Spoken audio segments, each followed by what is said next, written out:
السلام عليكم ومرحبا بكم في فيديو جديد ان شاء الله الرحمن الرحيم. فكنعتذر على هذا الغياب الطويل لظروف خاصه.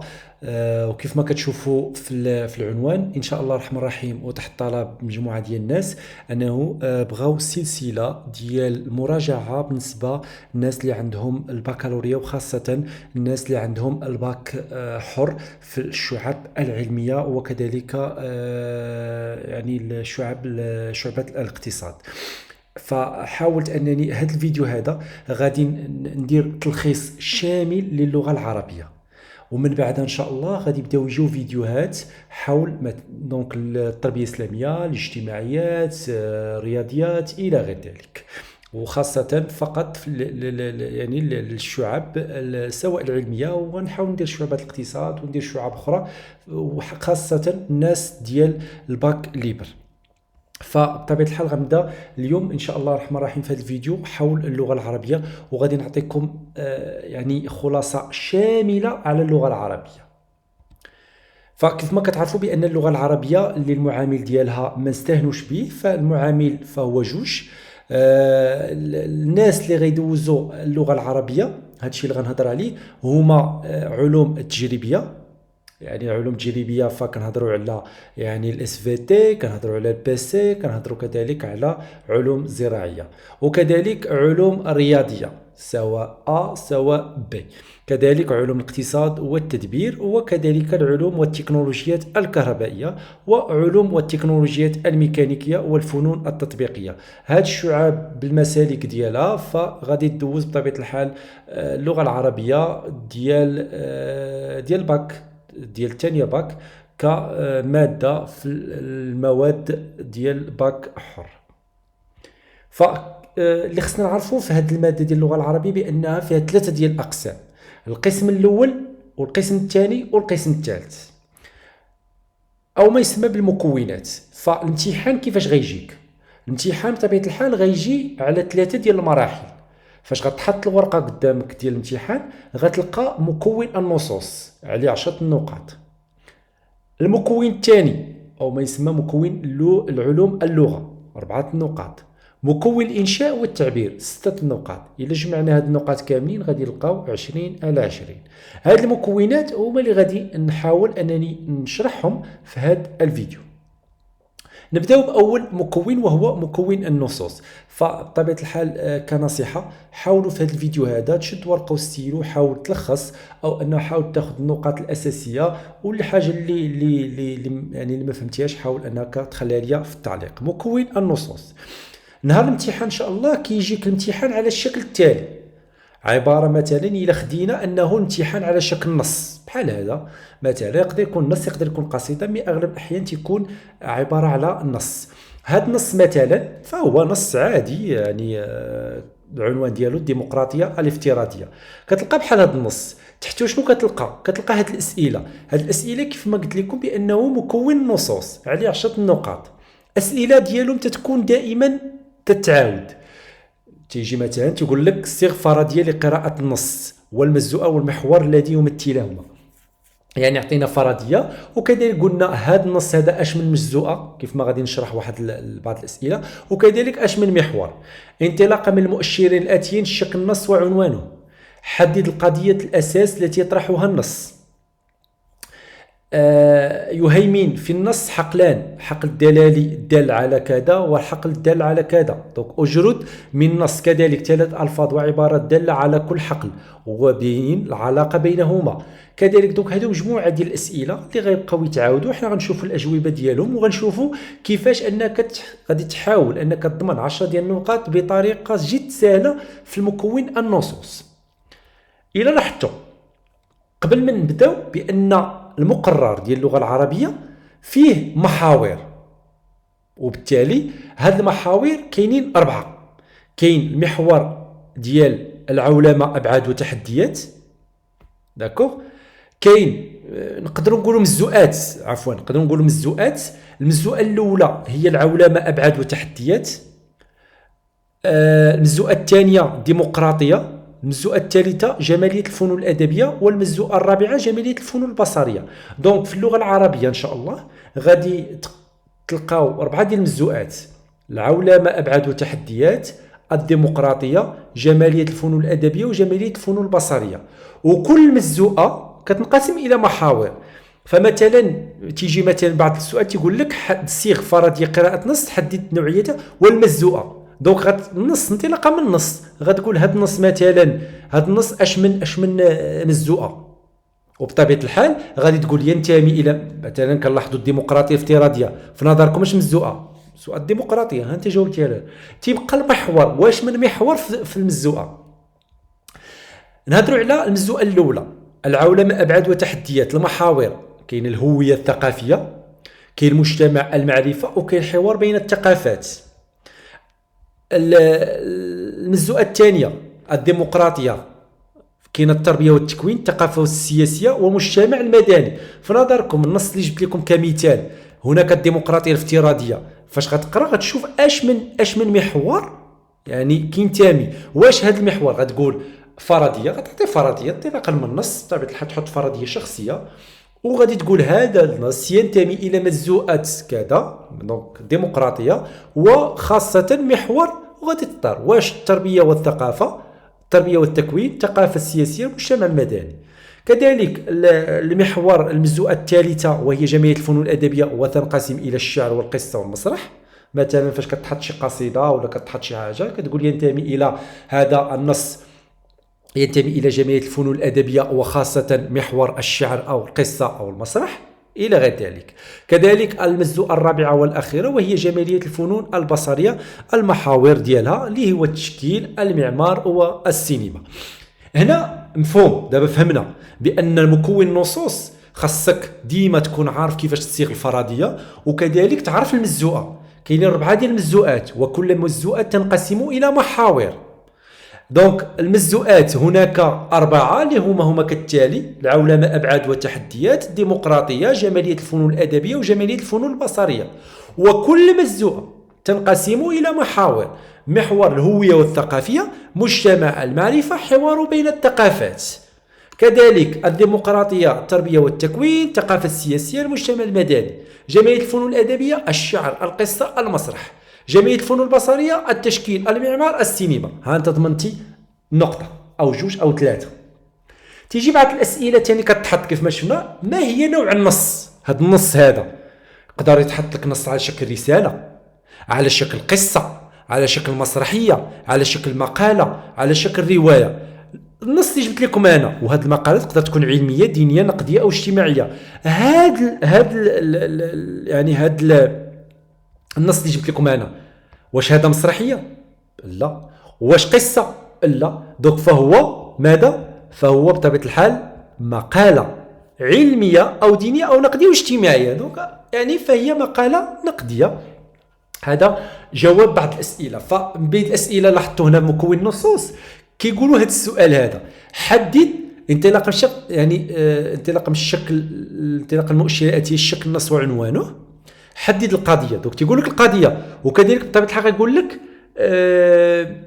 نوعيه اللغه والاسلوب. دونك غادي نشوفوا هذا وجود من دونك ما قالوش النص، يعني ما قالوش هذا، ولكن هنا تيقولوها بعض المرات كيقولوا هذا السؤال هذا اللي قلت لكم ديال نوع النص، يقول لك حدد نوعيه النص. هذا السؤال نجيو تشوفوا التصحيح انطلاقا. فالسؤال الاول قال لك حدد فرضيه، وعطينا المزوءه والمحور والنوعيه. انطلاقا من الشكل، نظام الفقرات، ومن القراءه الاوليه العنوان ديمقراطيه افتراضيه، فالنص يمثل. شوف الجواب كيفاش تقدر. المزوءه ديمقراطيه، قضايا ورهانات. المحور الثقافه السياسيه. نوعيه النص مقاله. هذا جواب ديال هذا السؤال الاولاني. داكو دونك الصيغ فرضيه لقراءه النص والمزوءه والمحور. ندوزو السؤال الثاني: حدد القضيه الاساس التي يطرحها النص. طيب الحال غتقرا النص، اي نص تحط لك وانت غادي تحط يعني القضيه. فمثلا الجواب ديالو: نشوء الديمقراطيه الافتراضيه لدى الشعوب المضطهده بفضل الانترنت التي ساهمت بعد مواقعها في توسيع دائره المشروع الديمقراطي الافتراضي الطامح لتحقيق مناخ ديمقراطي حقيقي. هذا يعني هذا ما يمكنش نعطيه لكم، لانه كل نص عنده قضيه. انت انطلاقا من انك تقرا النص فتحط القضيه ديالك. الحقول الدلاليه، هذا دائما هذا السؤال كيتحط. اش كنعني بحقل دلالي؟ يعني تيقول لك مثلا اجرد حقل دلالي دال على كذا. مثلا هما في السؤال 3 قال لك دال على الحريه والدال على القمع. غتجي غتقرا العنوان مثلا هنا دال على الحريه، غتلقى الحريه الدافئه، قول ما شاء، طواعية التعبير، الرد على، يعني اي كلمه تدل او تنتمي الى الحقل اللي عاطينكم. هنا القمع، الرقابه السريه او المعلنه، يعانون من أنظمة الشمولية، تحكمهم ديكتاتوريات، يعانون من تضييق على الحرية والى غير ذلك. دونك هنا هما الحقل، يعني الحقول الدلالية. هذا هو تعريف الحقل الدلالي، وكتجبد شي كلمة اللي دالة على ذاك الكلمات او تنتمي الى او المرادفات ديال ديك الكلمة اللي عطاوك. وديما مورا هذا السؤال تيقول لك حدد العلاقة بين هاد الحقلين دائما.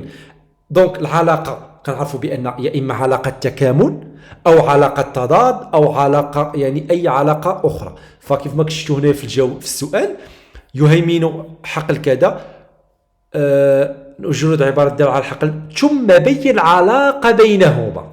ضروري هذا السؤال كيتحط، وغتقول واش علاقه تكامل، علاقه تضاد. في نظركم هنا شنو عندنا؟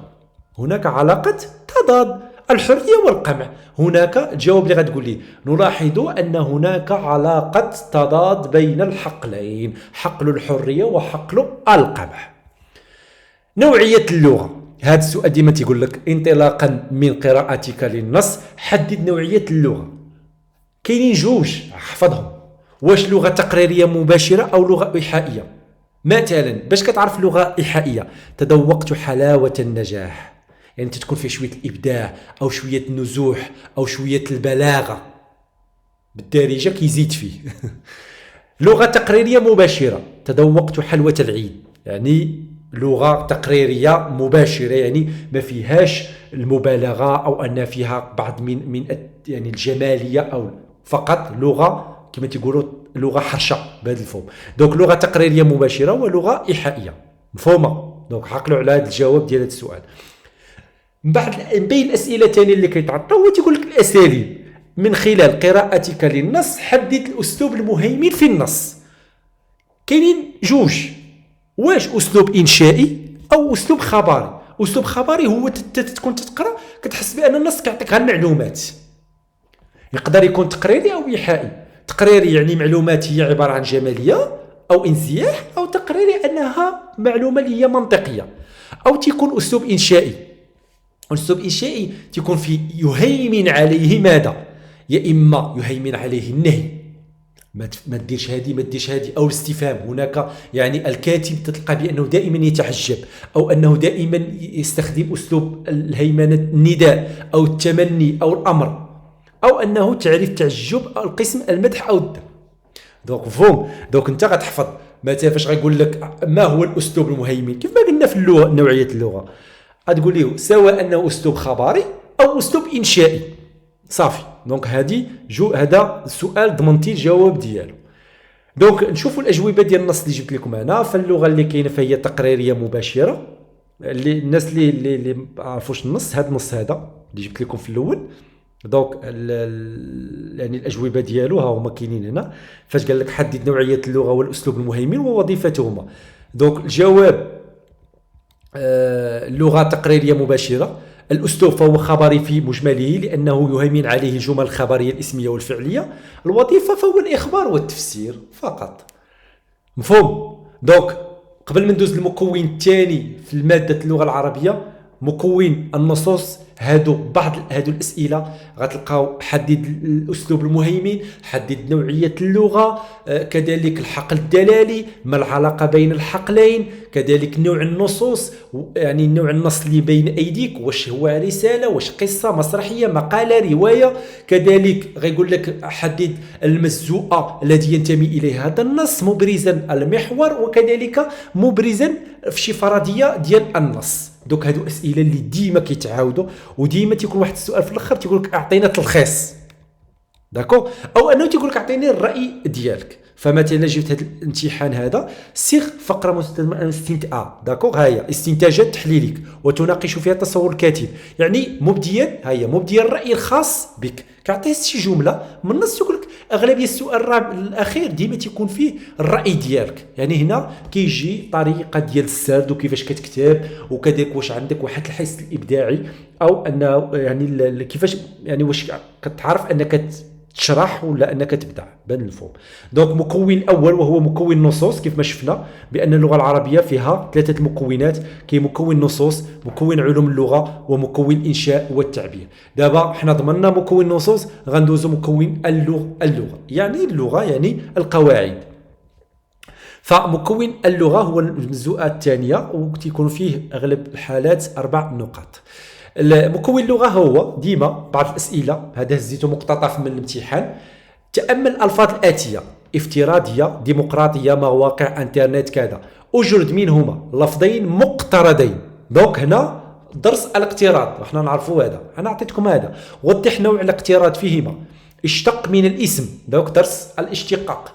آتي بمفرد يعني مرادف، حوائل، مشاطرة وبضد. دونك هنا المرادف والضد. عين عنصرين لغويين اسمهما في الاتساق، دونك درس الاتساق.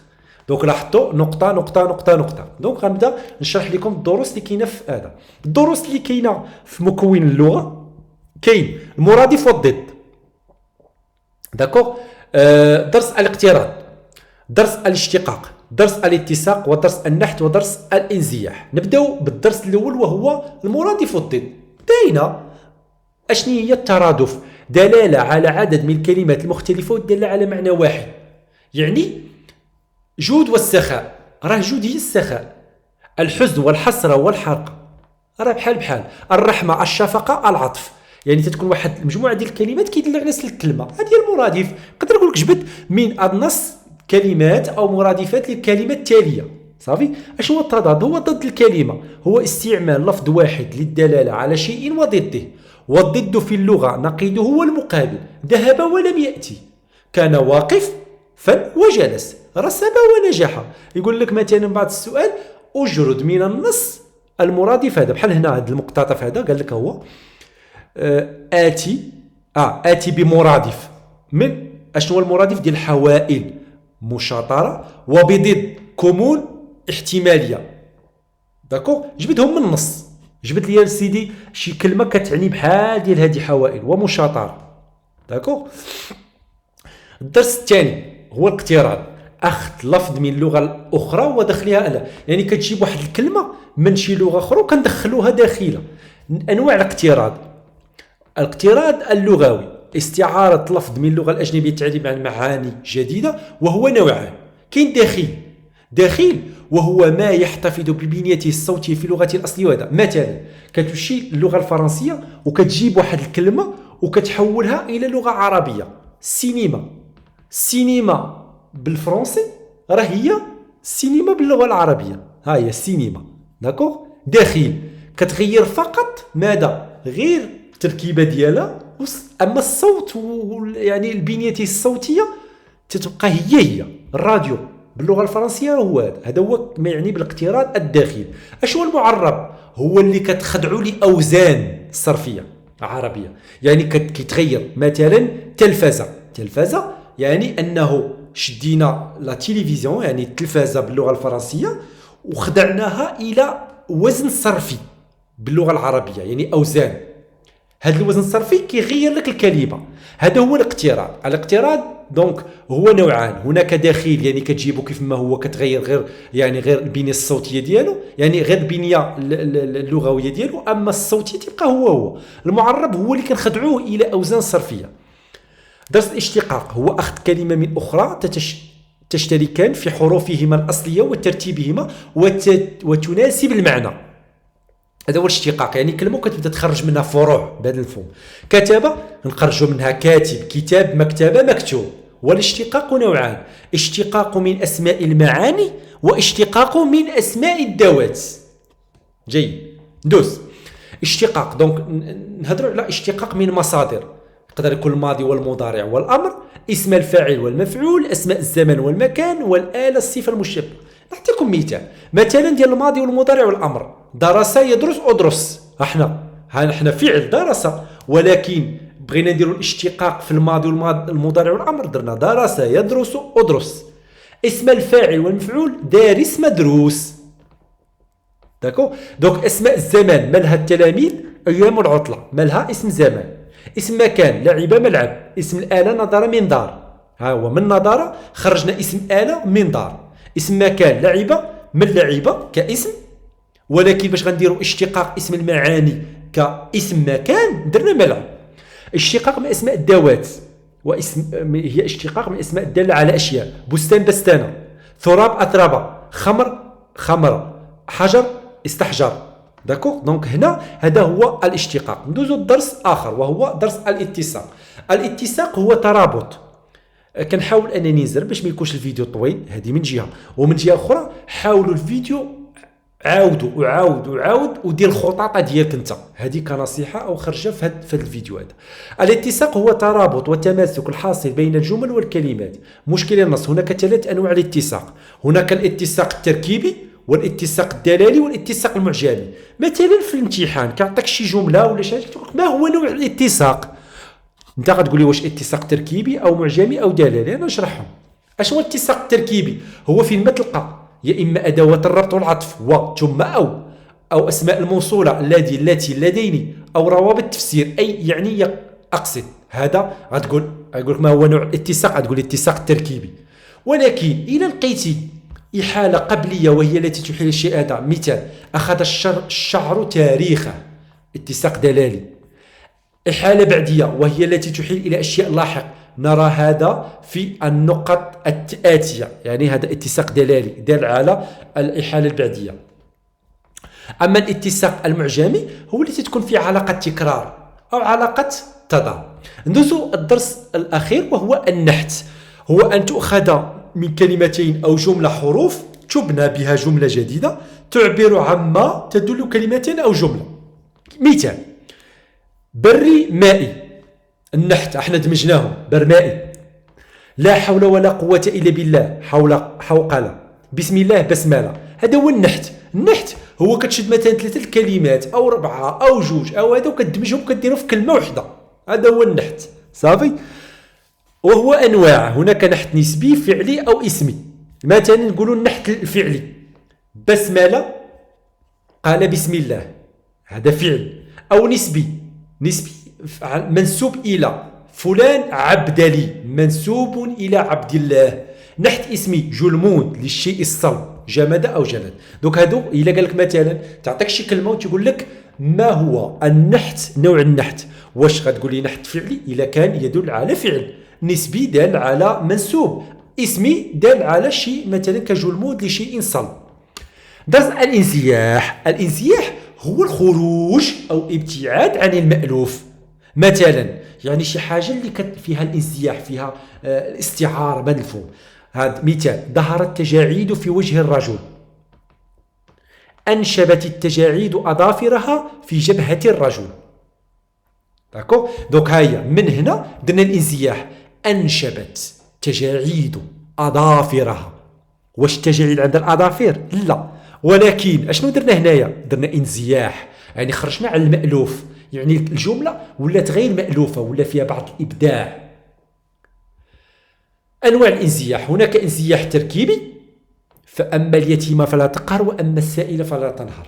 الانزياح الدلالي نخيل انحنى وانهار انحنى. دونك هناك التركيبي وهناك انزياح الدلالي. مكون النصوص. مكون النصوص كما قلت لكم بانه تيكون فيه 4 ديال الاسئله، تيكون على الشكل التالي كما كتشوفوا: اجرد لفظين مقترضين، الاقتراض، جبدهم من النص، كذا الى غير ذلك. كاين هذوما الدروس: المرادف والضداد، الاقتراض، الاشتقاق، الاتساق والنحت والانزياح. المرادف والضد كلمه ضد ديالها صافي. الاقتراض هو كلمه كتجيبها، هناك انواع الاقتراض الداخل، هو شي كلمه كتجيبها من لغه اخرى وكتدخلها كتبقى نفس البنيه. مثلا سينما غيرنا غير رديناها بالعربيه. المعرب هو انه خدعنا لاوزان، يعني اوزان صرفيه. الاشتقاق كلمه كتخرج منها بزاف الفروع: كتب كاتب، كتاب مكتبه مكتوب. وكاين انواع: اسماء المعاني واشتقاق اسماء الذوات. اسماء المعاني الا لقيتي فيها هادشي، اسماء الذوات الا لقيتي فيها هادشي. الاتساق هناك اتساق تركيبي دلالي والمعجمي. اتساق تركيبي عقل على هادشي، دلالي عقل على هادشي. معجمي عقل على هادشي. النحت هو كتشد واحد 3 الكلمات ولا 4 كدمجهم في كلمه واحده، بحال مثلا هذا المثال بر مائي لا حول ولا قوه الا بالله حوقله بسم الله بسمله. وكاين في انواع، كاين النحت الفعلي النسبي والاسمي. الانزياح هو شي جمله كتخرج على المألوف، مثلا انشبت التجاعيد اظافرها في وجه الرجل. نورمال خص تقول ظهرت التجاعيد في وجه، ولكن حنا قلنا انشبت يعني دارت تجاعيد الاظافر ديالها في وجه واحد الشخص. واش كدير واش التجاعيد عند الاظافر؟ لا، ولكن هنا كنزياح. الانزياح كاين انواع التركيبي والدلالي. اذا فالمكون الثاني اللي هو المكون النص يعني مكون اللغه ساليناه اللي عليه 4 النقاط. شحال وصلنا دابا؟ دونك قلنا مكون النصوص عليه 10، وكذلك مكون اللغه اللي عليه 4 نقاط. دابا وصلنا 14، شحال بقات لنا؟ وصلوا 20، 6 نقاط اللي هو الانشاء والتعبير.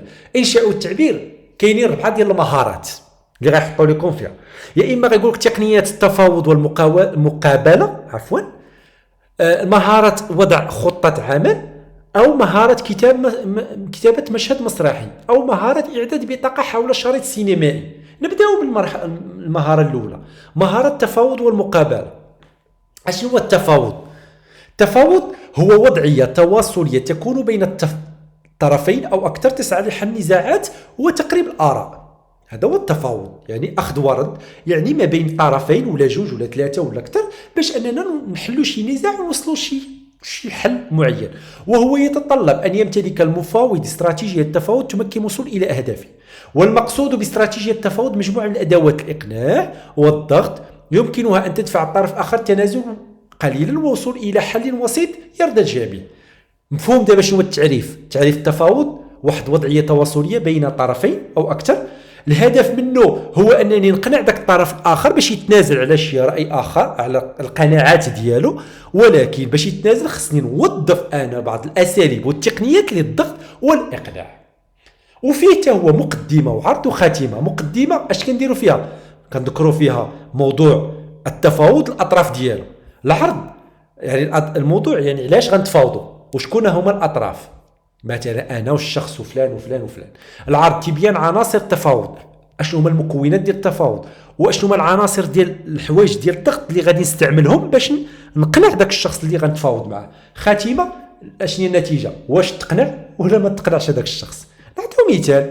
هذا مثلا امتحان كنتحط، اراد احد الرياضيين، واحد الرياضي، ان يزيد من قيمه عقده، لكنه فشل في إقناع المدير الذي هدده بعدما سمح له بمغادرة لأن عقده لا ينتهي إلا بعد سنوات، لكن لعب طلب التفاوض من أجل عقدة جديدة أو ترك النادي للعمل السينما. اكتب موضوع حول التفاوض الطرفين من أجل الوصول إلى حل. داكو، دونك هنا هذا مثال ديال واحد الرياضي مع المدير ديال الفرقة اللي معاه. بغى دونك هو بغى يزيد كما تيقولوا في الفلوس مثلا ديال العقد اللي داير مع المكتب ديال الفرقه، ولكن المدير ما بغاش. دونك نشوفوا هنا كيفاش تقدر دير هذه التقنيه ديال التفاوض على هذه الحاله هذه. اذا كيفاش غتكتب؟ بحال هكا غتكتب في امتحان: وقع خلاف بين لاعب مشهور ورئيس النادي الذي ينتمي إليه حول قيمة عقده السنوي، وقد حاول كل منهما الضغط على الطرف الآخر الحصول على مكاسب ترضيه. في الوقت الذي كان فيه اللاعب يطلب زيادة الأجر السنوي 25%، ويهدد رئيس فريقه بأنه يريد الانتقال إلى فريق آخر لتحسين دخله أو عمل في السينما، بعد أن اقترح عليه أحد المنتجين دورا في أحد الأفلام، اضطر المدير إلى إخراج ورقة ضغط كان يحتفظ بها، فقد هدده بأن العقد المبرم بينهما لا يسمح له بالرحيل، وإن فعل ذلك فعليه أن يدفع غرامة كبيرة، بالإضافة إلى الرد المبالغ التي حصل عليهما. بعد هذه المناقشة بين الرجلين حاول الوصول إلى حل وسيط، وبعد اقتراحات كثيرة لم ترضى هذه الطرفين أو ذلك، اقترح الرئيس أن يؤجل النقاش ليوم آخر حيث يستطيع كل منهما الدفاع عن وجهة نظره أو قبول بحل وسط. في اليوم الموالي توصل الطرفين لحل مناسب، وهو بقاء اللاعب في فريق مقابل زيادة الأجرة 10% على مدى 3 سنوات المتبقية من العقد. لاحظتوا كيفاش غتبدا تكتب؟ مثلا حطوا لكم في امتحان شي وضعيه ديال التفاوض، بحال هكا غتبدا تكتب. غتبدا تقول لقد هذا قنع هذا، وهذا قال هذا، وهذا قال هذا الى غير ذلك. هذا الشخص هذا ضغط على الاخر بهذا الشيء هذا، كما كتشوفوا هنايا رئيس النادي كيضغط على اللاعب بالعقده، الاخر كيضغط عليه بالرحيل، وبالتالي وصلوا بانه هذيك 5% غيديروا 10% على مده 3 سنوات، وصلوا لحل وسيط. اذا المقابله، دوك حنا درنا التفاوض، دابا غندوزو المقابله. مفهوم التفاوض؟ اجي ندوزو المقابله. قلنا المقابله ماشي هي التفاوض. المقابله وضعيه تواصليه تتم بين الطرفين على الاقل، طرف يسال والاخر يجيب، يعني لوتروتيان. المقابله انواع كثيره تتعدد بتعدد مجالاتها. كاين المقابله المهنيه، وهي فاش كنبغيو ناخذوا شي واحد جا يدفع شي كونكور ولا هذا. مقابله علميه، وهي فاش كيكون عندك شي بحث علمي. مقابله طبيه، وهي ما بين الطبيب والمريض. مقابله صحفيه ما بين الاعلامي وشي الضيف ديالو. مقابله شكل من اشكال التواصل التربوي او المهني او العلمي او الصحفي، وهي تفرض قوه الشخصيه وتجنب الصمت وتدعيم الاجوبه بما يناسب من ادله وابتعاد عن مغالطه وتمويه مع المحافظه على هدوء الاعصاب. جيد. نموذج: طلب منك إجراء مقابلة حصول على الوظيفة. هذا مثال حطوه في الامتحان. طلبوا منك أنك باغي دير واحد المقابلة باش تحصل على خدمة تسمح لك بإبراز مواهبك في البيع والحصول على بعض المال الذي سيساعدك في دراستك. صغ بطاقة تقنية تتضمن العناصر الخاصة بها مسترشدا بما يلي: تحديد أهداف مقابلة ومحاورها، إعداد الأسئلة المناسبة، نهاية المقابلة وبنتيجة ترضيك. هما هنا عطاك في الامتحان كيعطيك الخطوات وكل وحده والنقاط ديالها. قرأت هذا الجواب. قرأت بإحدى المجلات بأن مكتبة متخصصة في بيع الكتب المدرسية تبحث عن بائع لكي يعمل لفترة مؤقتة مقابل مبلغ مالي مناسب، وقد تقدمت للمقابلة التي طلب من المترشحين حضورها، وفي أثناء ذلك طلب مني صاحب المكتبة أن أعرف بنفسي وأن أبين قدرتي على القيام بهذا العمل. بعد أن عرفت الرجل بنفسي من حيث الاسم ومستوى الدراسي والمهارات التي أتوفر عليها، حاولت إقناعه من خلال تجربتي البسيطة في بيع الكتب المستعملة إلى غير ذلك. هنا ما غاديش نحاول نقرا هادشي كامل، دونك حاولوا نتوما فاش تكون بحثكم، حاولوا أنكم تقراو وحاولوا تشوفوا الأسلوب وديروا غادي نعاود تاني هذه النصيحة هذه. فاش تفرج في هذا الفيديو كامل شد ورقة وستيلو ودير خلاصة ديالك انت. فوا غدير هذه الخلاصة غادي تقاد الخلاصة ديالك اللي غادي تكون صافي حفظتيها وعرفتي كيفاش، باش فاش تمشي تخدم امتحانات غتكون عندك واحد الخطاطة في دماغك ديال مكون نصوص، مكون لغة، ومكون التعبير والإنشاء. صافي. ندوزو المهارة الثانية اللي ممكن أنها تحط في الامتحان، وهي مهارة وضع خطة عمل.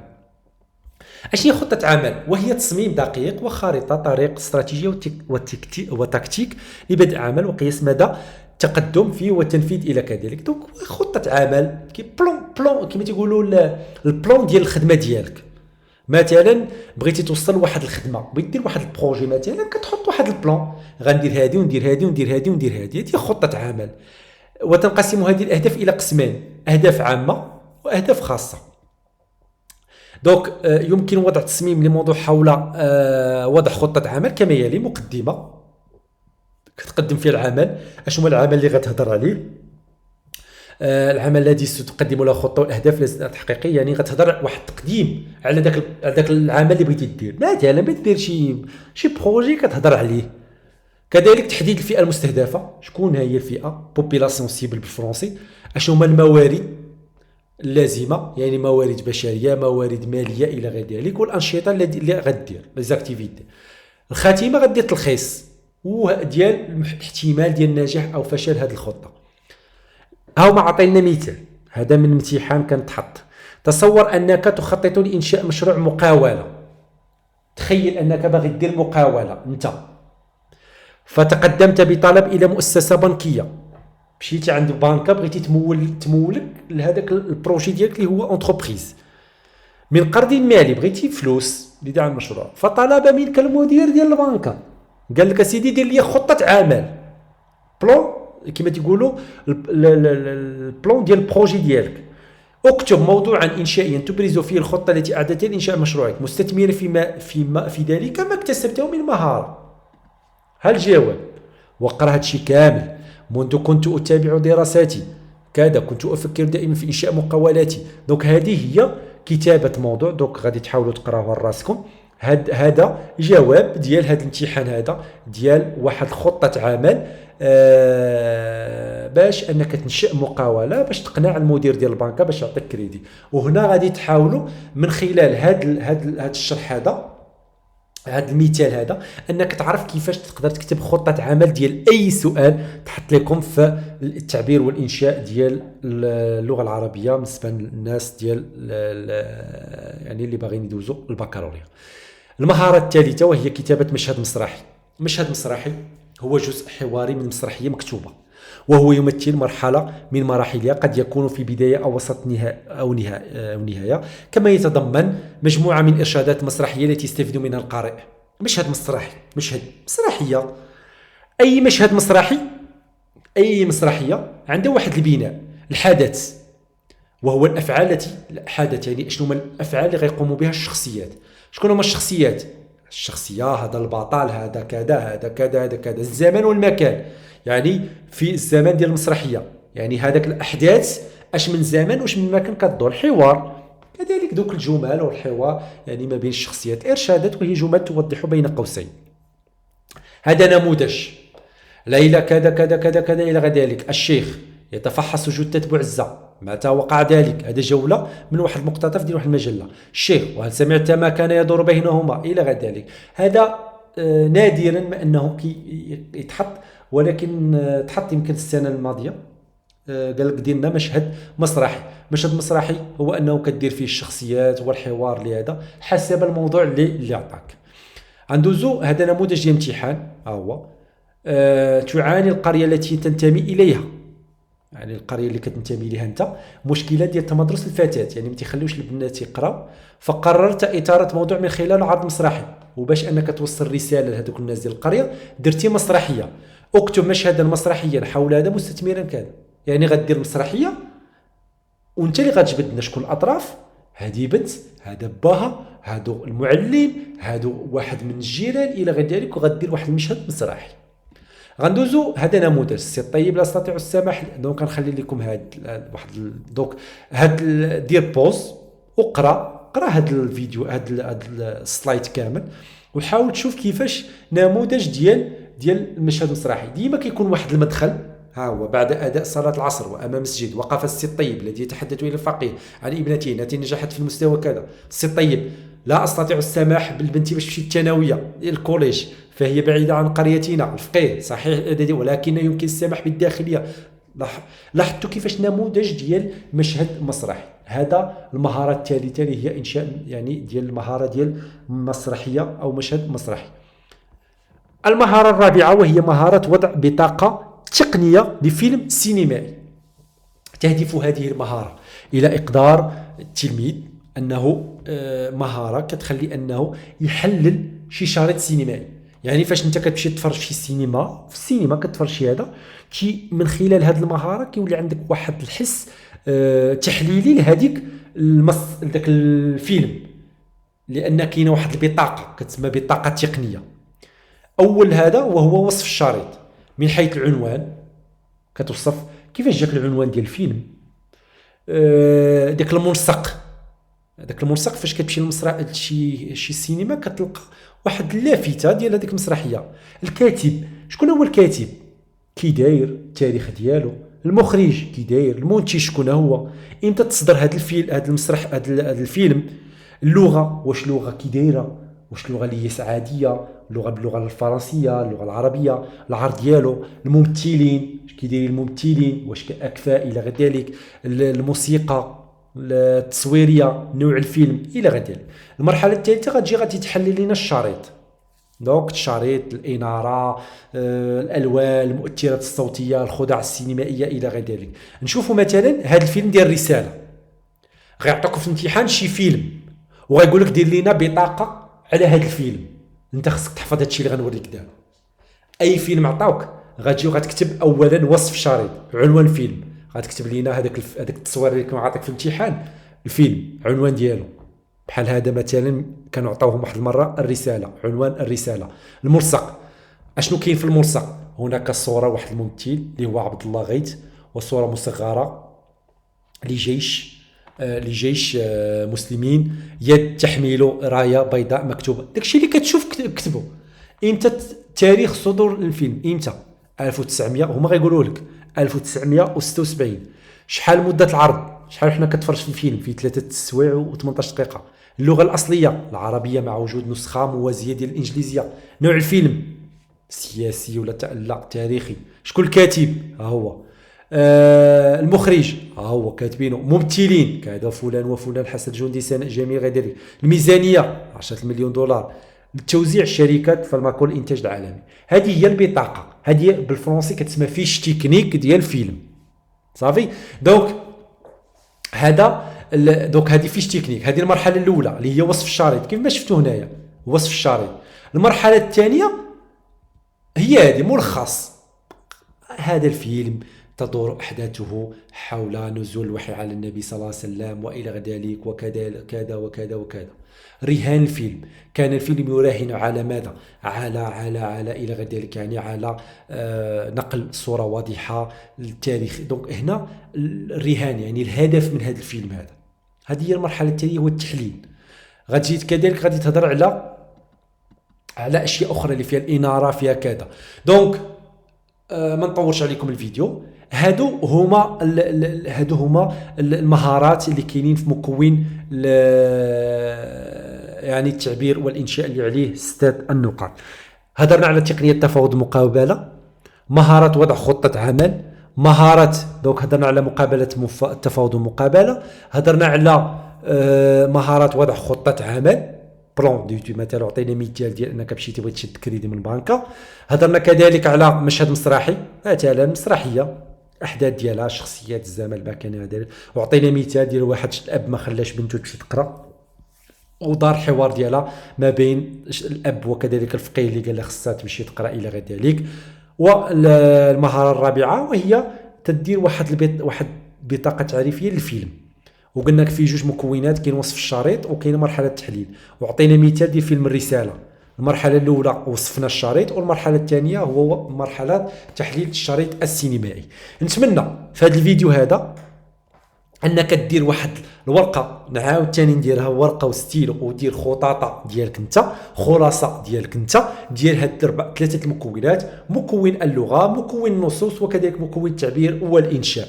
وملي دير هاد الخطاطه هذه ولا هاد الخلاصه هذه، حاول انك تدخلها لدماغك وكون اكيد غتجاوب على اي امتحان وغتضمن النقطه ممتازه في اللغه العربيه بالنسبه للناس اللي باغيين يدوزوا الامتحان ديال الباك، خاصه الاحرار. فبطبيعه الحال ما تنساوش دعم القناه، ولا عجبكم بهذا المحتوى هذا ان شاء الله في القادم غادي نحاول ان ندير تلخيصات ديال جميع الدروس ديال الناس اللي باغيين يدوزوا الباك ليبر. دونك ما تنساوش دعم القناه وسبسكرايب وبارطاجيو هذا الفيديو. سلام.